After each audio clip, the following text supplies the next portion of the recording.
In the late 1930s and early 1940s, Burma was not a focal point of global attention. It was neither a center of imperial politics nor a region rich enough in resources to warrant direct competition among the major powers.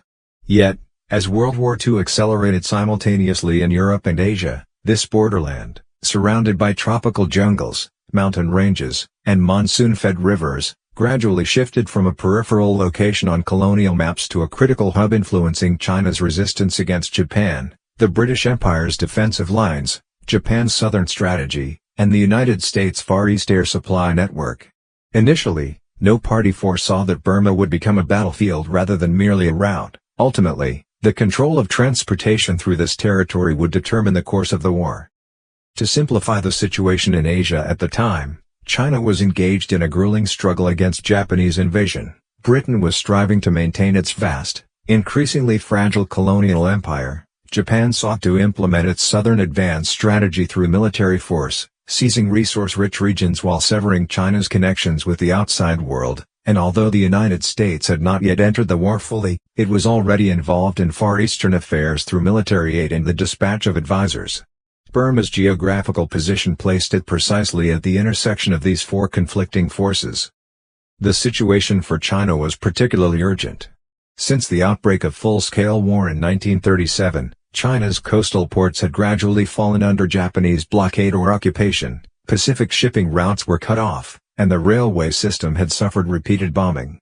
By around 1940, only a single overland route remained capable of connecting China effectively to the outside world, the Burma Road, which ran from Kunming in Yunnan province to Lashio in northern Burma and then connected to Rangoon via the Burmese Railway. This route was not originally a product of military planning but a lifeline carved under extreme conditions to sustain China's continued resistance. Chiang Kai-shek later succinctly expressed the significance of this road in his memoirs, stating, "This road determines our survival." Without rhetorical embellishment, the remark distilled the strategic essence. China depended on foreign aid depended on transportation, and transportation depended on the Burma Road.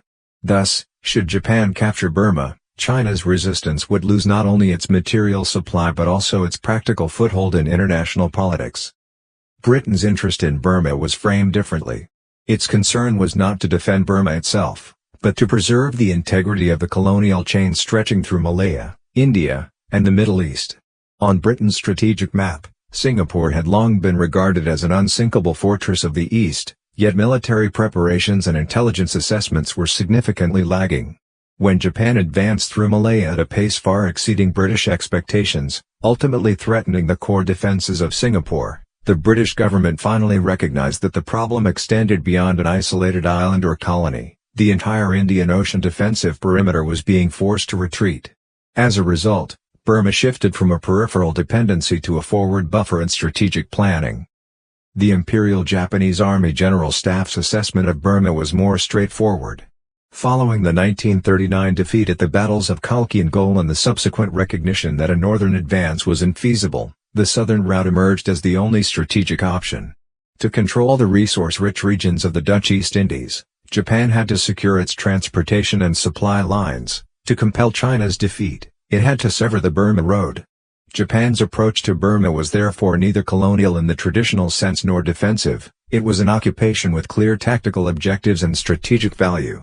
Lieutenant General Shojiro Ito later reflected with characteristic coolness, "Burma is not the objective, but to achieve the objective, Burma must be taken."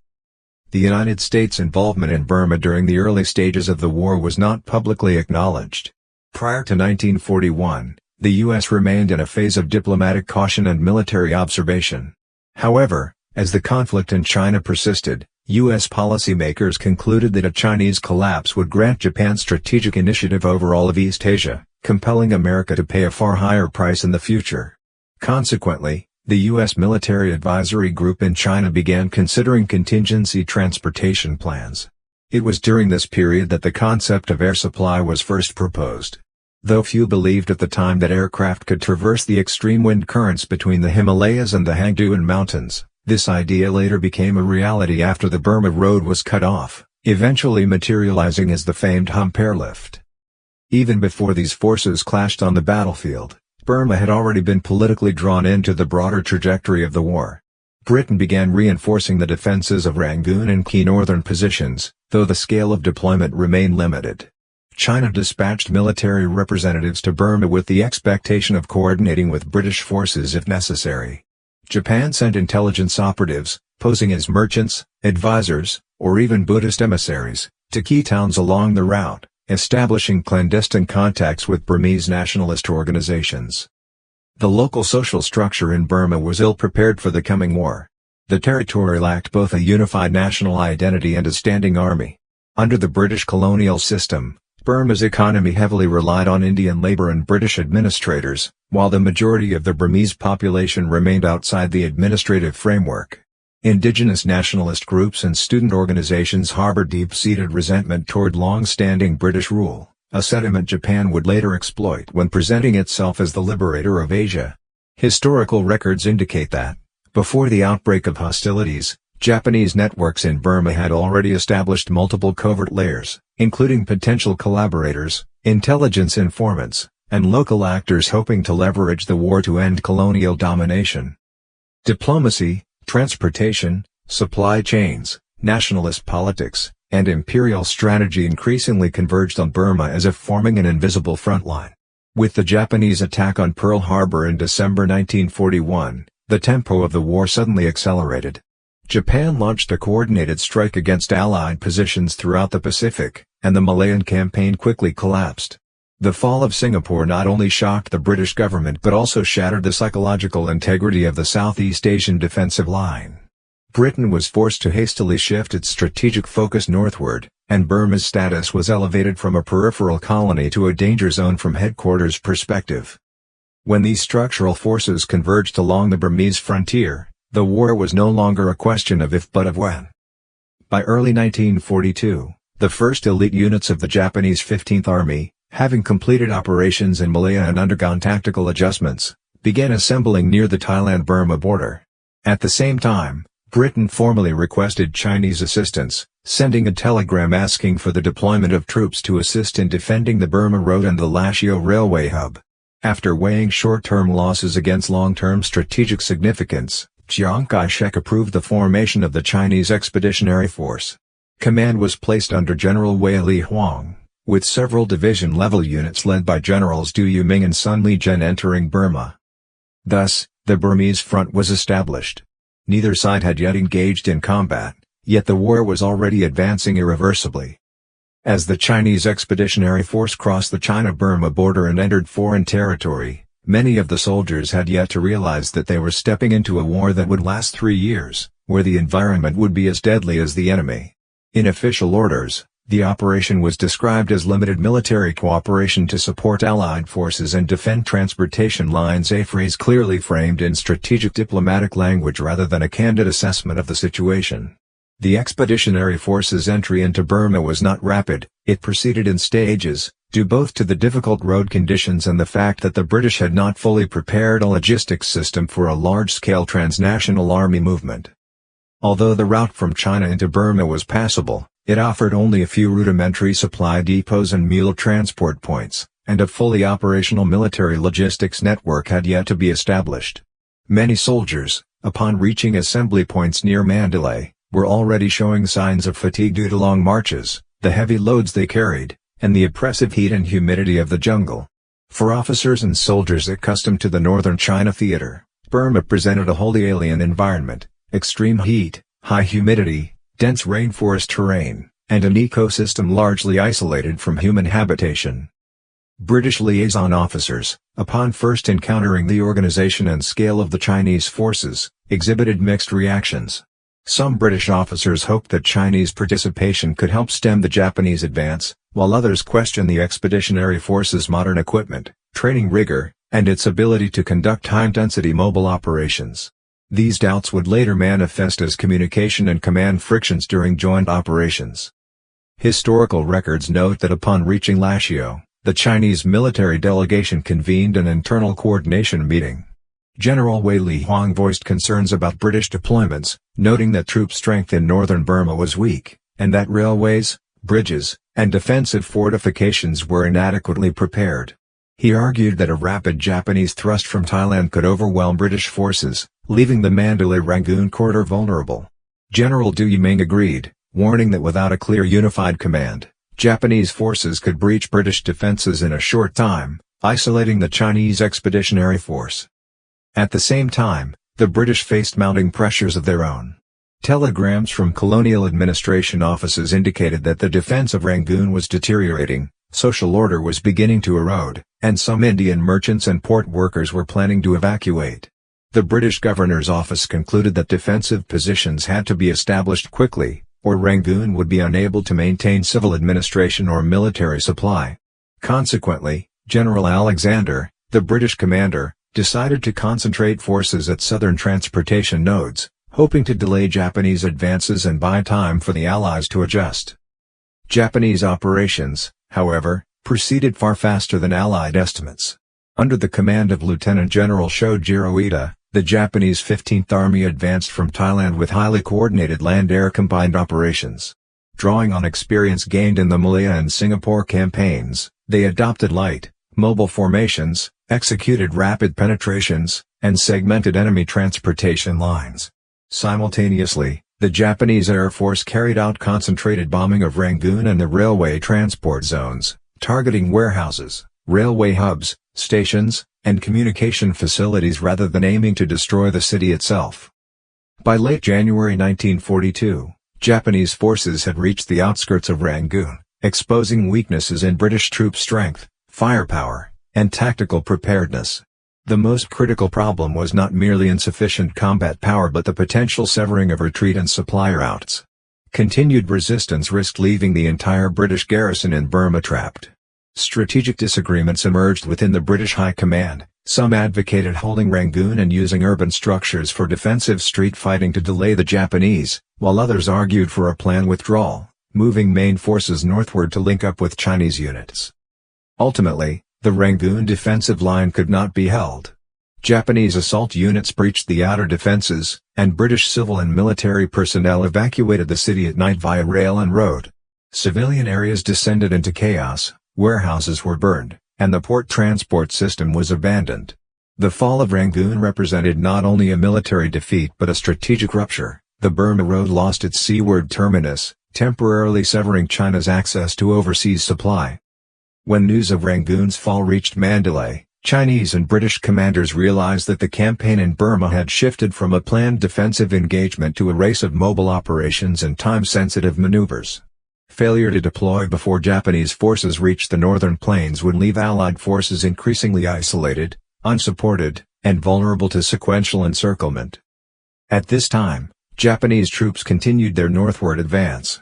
Their vanguard encountered minimal resistance, seizing multiple transport nodes along the route and establishing drop zones and supply points at strategic locations to maintain operational mobility. Meanwhile, Japanese intelligence had begun contacting Burmese nationalist organizations, promising that Burma would gain freedom from Western colonial rule after the war. Lacking historical perspective and political experience, some local groups viewed the Japanese not as invaders but as a substitute authority. By February 1942, the situation in Burma had evolved from the Allies' original defensive plan into a scenario of full-scale withdrawal and redeployment. For the first time, Chinese and British forces were required to coordinate at a tactical level, yet fragmented command chains, inconsistent communication systems, differing equipment standards, and divergent operational philosophies slowed and complicated decision-making. Du Yiming later recalled, "What we needed was unified command, not three nations independently assessing the situation while waiting on each other's decisions." As the Japanese continued northward, the Allies increasingly recognized that rear area transportation and the natural environment would dictate the next phase of operations.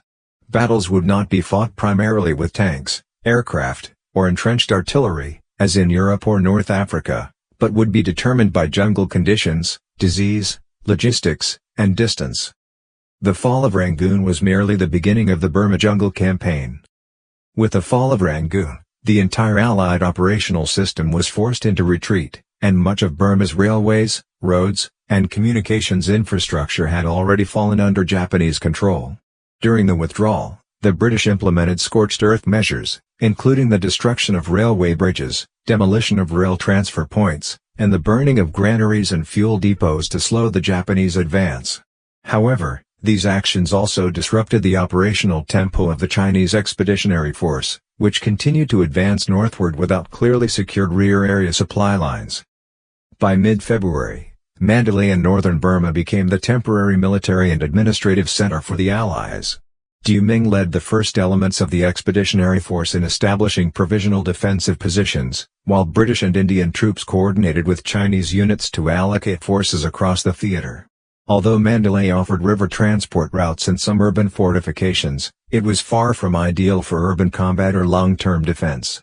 Its open terrain, surrounded by plains and low hills, lacked natural barriers and was insufficiently supplied with ammunition depots or underground facilities. Nonetheless, the Allied command had determined that, regardless of how the battle developed, a defensive line had to be established before the Japanese reached the northern plains to delay their advance, buying time for reinforcements and decision-making adjustments.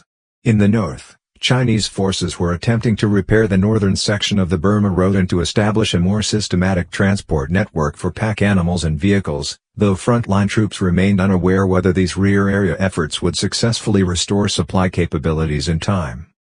Meanwhile, the Japanese army maintained an exceptionally high operational tempo. Supported by continuous air bombardments and the interspersed movement of mechanized units, Japanese forces were able to conduct multiple simultaneous strikes along different axes in a single day, even rapidly exploiting gaps in Allied defensive deployments. Their tactical doctrine emphasized two core objectives: first, to sever enemy retreat routes; second, to undermine Allied morale through psychological operations. Having achieved a series of victories in the South Pacific Theater, Japanese troop morale was high. Their propaganda apparatus further amplified perceptions of military superiority, widely distributing leaflets throughout Burma declaring that Japan is a liberator, not an occupier.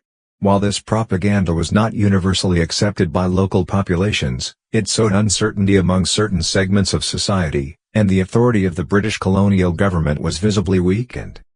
South of Mandalay, the Allies increasingly found themselves engaged in attritional and asymmetrical combat.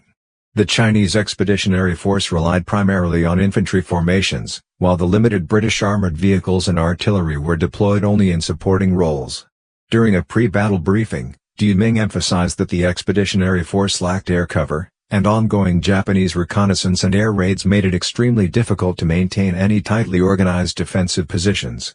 His tactical guidance called for using movement to counter the advance and penetration to disrupt the enemy's rhythm, yet the dense jungle terrain, unreliable roads, and the exponential increase in supply requirements for long-distance mobile operations made practical execution exceedingly difficult.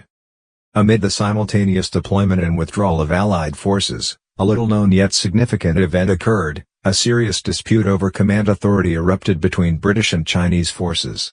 The British argued that, because Burma was part of the defense system of the British Empire, Chinese forces should be integrated under British operational command.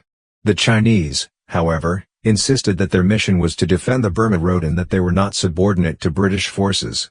During a senior liaison conference in Mandalay, tensions escalated to the point of diplomatic friction.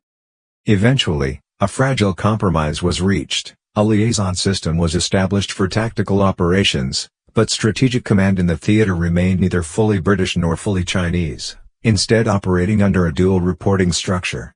While this arrangement prevented a total breakdown in the command chain, it created latent inefficiencies and slowed battlefield response times. As time passed, Japanese forces steadily approached the outskirts of Mandalay, while the Allies continued to attempt redeployment. Confronted with this situation, Du Ming decided to take more proactive measures. He ordered elements of the advance force to penetrate the flanks of the Japanese advance routes and conduct small-scale raids aimed at disrupting supply lines and communications. These operations were carried out by more experienced units, but the harsh terrain and fractured supply chains meant that many units remained engaged in jungle combat for more than 48 hours at a time, often extending even longer.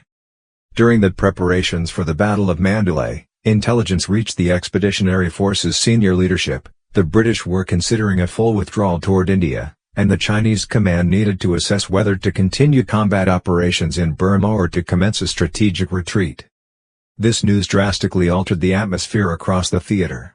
If the British withdrew, Chinese forces would face an environment without supply lines, air support, or viable retreat routes. Conversely, if the withdrawal was delayed, the Japanese could potentially encircle the Expeditionary Force in the jungle, leaving them with no avenue of escape. At this critical juncture, a decision concerning survival, judgment, and resolve had to be made. The decision-making process unfolded under intense pressure. In early April 1942, a series of war councils was held at a concealed facility near Mandalay, attended by Du Ming, General Joseph Stilwell, the senior British Commander General Alexander, and heads of intelligence and logistics departments. The meetings were tense and prolonged, marked by starkly opposing viewpoints. The British argued that Burma had lost its strategic significance and that limited resources should not continue to be committed to its defense. Stilwell, representing the United States, insisted that Burma must continue to resist, warning that otherwise American-supplied weapons and resources to China would lose their value and the balance of power in the Pacific would be disrupted. Du Ming faced an especially difficult dilemma. He could not ignore the Chinese government's political mandate to protect the Burma Road, yet he also could not overlook the reality on the front lines. His troops were exhausted, undersupplied, and operating on poorly defined routes. Continuing operations in the dense jungle could result in the complete annihilation of his forces. He remained silent for a long time during the council, eventually remarking, "If we continue to fight, we must ensure that the casualties are meaningful. If we retreat, we must ensure that the roads remain open." The strategic decision that emerged was clear: the Allied forces would withdraw toward India, and the Chinese Expeditionary Force would split into two routes. Some units would follow the British northward into India, while others would attempt to return to Yunnan via the remaining sections of the Burma Road. While this plan appeared logically sound on the map, in practice it meant entering dense jungle terrain with few roads, unclear maps, almost non-existent supply lines, and constant threats from disease and Japanese ambushes. Once the retreat began, the full severity of the jungle environment quickly became apparent. The Burmese rainy season set in, bringing hot, humid conditions that turned the paths into slippery quagmires, and in some areas, the route forward was nearly indistinguishable. Pack animals died from lack of forage, and heavy equipment had to be abandoned. Many soldiers succumbed to cholera, malaria, dysentery, and other diseases, with casualties from illness far exceeding those from combat. The jungle, which had once been seen as a potential avenue for tactical maneuvers, now became a lethal natural barrier. The retreat was further complicated by Japanese action. The 15th Army, aware of the Allied withdrawal, dispatched advance units toward the northern section of the Burma Road with the intent of cutting off escape routes. Intersecting mountain trails within the jungle became critical points of contention, and on some narrow paths, a single rifle could block an entire column. Small-scale skirmishes erupted repeatedly, sporadic yet unrelenting, preventing the withdrawal from evolving into an orderly operation. Throughout the retreat, Du Ming continuously worked to reorganize his forces, striving to maintain at least the most basic combat structure. He marched alongside his soldiers, witnessing each unavoidable loss. In his later memoirs, he wrote, "We were not retreating, we were testing our endurance against the environment and our existence against time." Stilwell himself also witnessed the brutal reality firsthand. He did not remain in the relative safety of the rear but chose to accompany the units along the same hazardous routes. Along the way, he saw exhausted soldiers marching in silence, sick troops unable to move, and men subsisting on vines and tree bark. The army, which had once symbolized the power of modern warfare, had been reduced to a vulnerable, primitive force, sustained only by instinct and sheer will. On the day they reached the Indian border, there was no sense of victory, no ceremonial acknowledgement, only a silent crossing of an invisible line followed by collapse.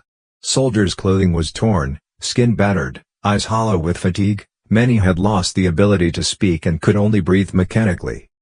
This retreat became the most emblematic episode of the Burma campaign and a unique and sobering testimony in the annals of world military history. It not only illustrated the difficulties faced by multinational forces lacking unified command and strategic consensus but also highlighted the profound impact of jungle warfare, fractured supply lines, and extreme environmental conditions on modern military operations. After the withdrawal, the United States and China resolved to rebuild and extend the existing transportation routes, giving rise to the conception of the Stilwell Road, a vital link between strategic objectives and logistical capability. The Burma Jungle Campaign did not conclude with military victory, yet its significance persisted beyond the outcome on the battlefield. It compelled the Allies to reconsider how to establish effective command mechanisms in multinational operations, drew the United States deeper into strategic planning in the Asian theater, and marked China's first participation as an expeditionary force in the broader international military system. The campaign also transformed the way the involved armies understood jungle warfare, supply organization, and strategic withdrawal. For those soldiers who traversed the rain-soaked forests, battled disease, became lost, endured hunger, and confronted death, Burma was far more than a point on a map. It was an indelible experience of body and mind. Some returned home to continue fighting, some left their lives behind in the jungle, and the survivors carried the weight of that history back into silence. Decades later, when the campaign was documented, maps redrawn, and political judgments formalized, few of those who had lived through it spoke openly of their experiences. They knew it was not merely a military operation but a narrative of life, willpower, and sacrifice.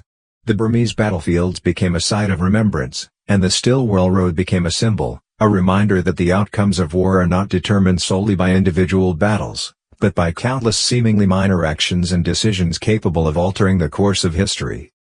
After the war, the jungles of northern Burma remained quiet and still, as though no sound had ever pierced them.